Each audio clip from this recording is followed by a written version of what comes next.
So hello my brothers and sisters, my name is Tim Heijen and I am a dragon witch. And here is my dragon altar, my main dragon altar. I also have two other dragon altars.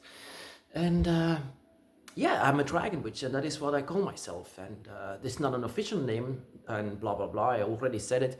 It's not an official name, I call myself like this because I find out that I can do magic. And not just any kind of magic, but specifically dragon magic. And not only that, but my entire life is in the spotlight of the Dragon's Path. But Dragon's Path is what I followed ever since that you are born, but ever since knowingly when I was 18 years old, almost 19 years ago. Time flies. I'm already 37, my brothers and sisters. This month, November, I'm going to be 37. Time flies. I was just 18 years old once I discovered the dragon. And I discovered the dragon by my guardian. My guardian was the first dragon, and it was not, of course, that I was going crazy, even though I thought that I was going crazy. But in fact, it's not. It's a phenomena that is very much real. Very much a lot of people have this kind of phenomena. And not only for the dragons, but also for other spirits and other entities. Wherever they belong, they can sometimes have this awakening, or how Christians call it, being born again. And that is eventually what happened. I was born once more at the moment that the dragon has touched me. The first year was the most difficult one, but also the most amazing one, because I changed 110% at that year. I was 100% into the dragons. And the dragon showed me all, the dragon realms, and also something different that I didn't know at that time. There is much more to it than having a dragon by your side. It's also a lot of change inside of your development as a dragon witch. As you know, I call myself a dragon witch because dragons, they seem to accept a lot of us like one of their own. And humans, they see you much more like an outcast, like that you shouldn't be there. And of course, what happened to the witches? They burn them at the stake, they hang them. Especially here where I live in Belgium, a lot of witches were actually executed for being different. And yeah, being different is eventually what a dragon witch is. Oh, no plushie, yay! It's an Asian one. It reminds me a lot of people who were awakened by Asian dragons. And of course, I want to have this little fellow by my side also, because those are dragons. Every one of the dragons, even wyverns are dragons. Every one of them are dragons. They all have all possess the energy of dragons. But it was not all. In the beginning of my path, I was awakened by my guardian, but there is much more to it. And how do I actually come to that conclusion that there are dragon gods? There is such a thing about dragon gods. There are well-known dragons that used to be worshipped by humanity, and these dragons are actually the ones who are the architect of your entire dragon's path. But you might not know it in the beginning. In the beginning, 90% you are awakened by your dragon guardian. Your dragon guardian will do everything actually to be by your side in spirit, not in a physical way, because that is impossible, but in spirit. And these dragons have a lot of connection with you. What kind of a connection that is entirely your dragon eye, your dragon circle. You are born with an energy that is actually connected to them. But how do I come to the conclusion that there are dragon gods? Well, 2 years later, 2 years just after I was awakened, I thought that this was it. This is beautiful. I loved it. But then I was just sitting in front of my dragon altar. This altar saw everything. It's pure energy. Whenever you come here, this is my sanctuary. This is the place where I am awakened because of this image. And this image, of course, deserves all the love and prayers for me. Whenever I encountered the dragon goddess in this case, I didn't know, of course, it was a dragon goddess, but this entire room changed these energies, and there was some kind of an announcement that my guardian has made from beyond, of course, and because they are spirits, they cannot entirely say to you that something will happen. But if something will happen, you will know it. You will know it 100%. I knew that something was going to happen, but I didn't know for sure what was going to happen. Of course, I was already in love with everything that my dragon said, and should be enough. But then Tiamat came. Tiamat is a dragon goddess, very much worshipped in Mesopotamia and other countries back in the day, but of course now demonized because dragons has not been the same like they used to be. And of course, when you have an encounter with a dragon, you immediately know that everything they said about dragons, you have to have your own opinion on this because it's an experience. This is not a path that I chose. This is a path that I needed to accept. And acceptance in this path is not at all very easy because no one ever told you about dragons and that they can connect with you, and a dragon, some kind of a paradise that I call the dragon realms. It's all real. It's all real. That is why in the first year also I said a lot to myself that I was going crazy. But in fact, there is much more to it on the dragon's path. And of course, you cannot say you are wrong or you are right. On the dragon's path, we each have our own individual path that we need to take. So dragon gods are basically the embodiments of, of nature. That is why I say it's a very good idea to come close to nature because they have much in common with nature. Dragons themselves, the guardians, are the children of them, and you as well, of course. You are one of them, and you are far, far away from them.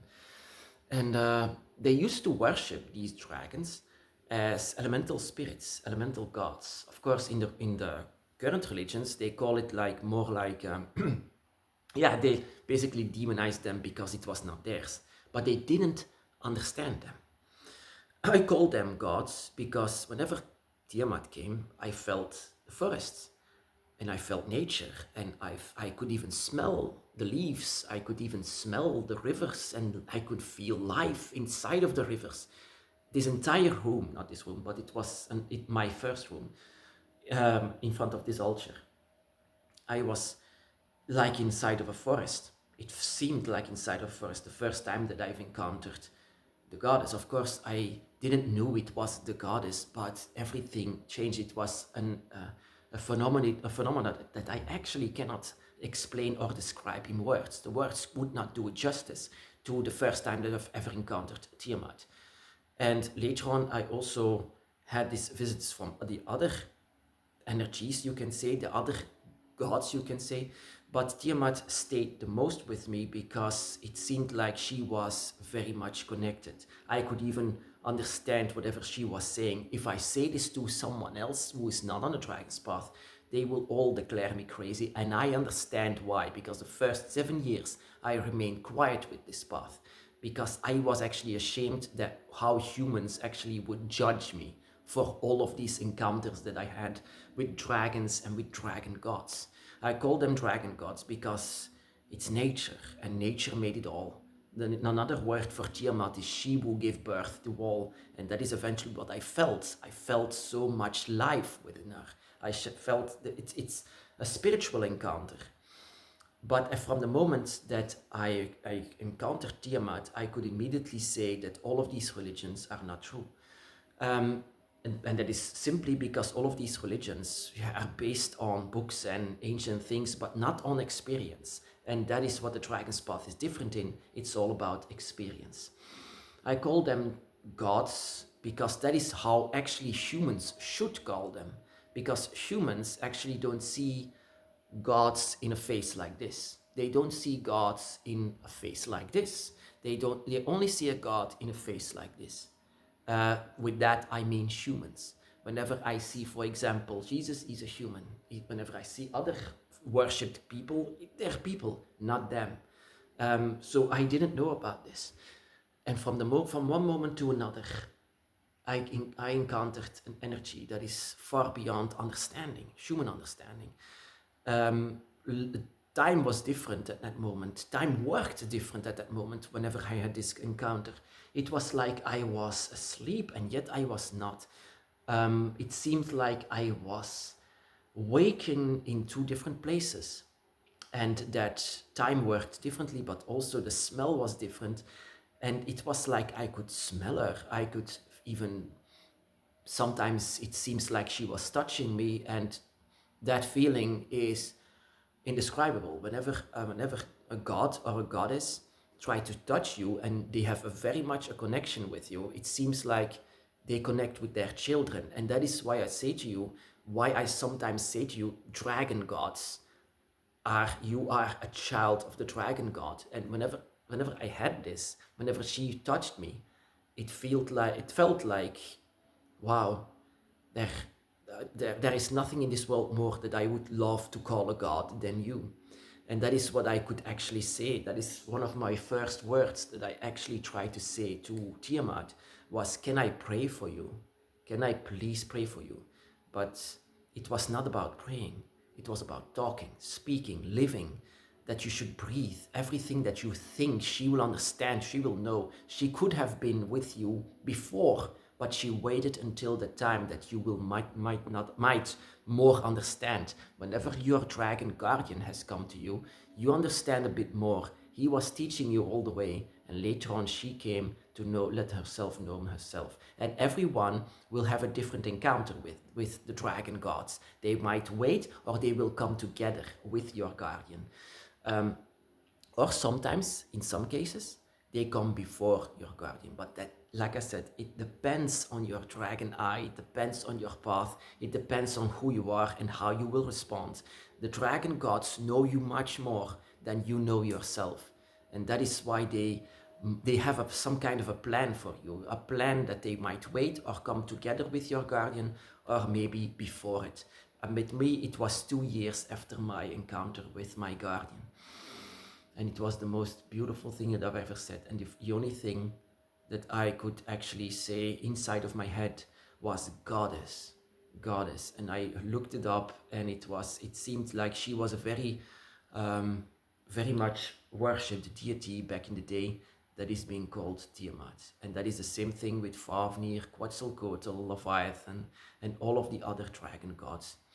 But they are very much close to nature, but closer to yourself, closer to your spirit. Whenever your dragon god does something like this, your entire spirit, you know that you have some kind of an energy inside of you that responded to that. And that response immediately awakened me again. It was another step further on the dragon's path. And that, my brothers and sisters, is the reason why I call them gods. Is the reason, even though they don't want this, they don't demand this, that you worship them, that you love. Yeah, of course they want you to love them sometimes, most of the time. But they don't demand worship. They don't demand this, but you do it anyway, because the way you feel is out of this world. It's the most beautiful thing that you've ever feel. And that is what I wish to all of you, my brothers and sisters, that you will encounter your dragon god, and that you will have the same feeling I had in 2007. My brothers and sisters, people,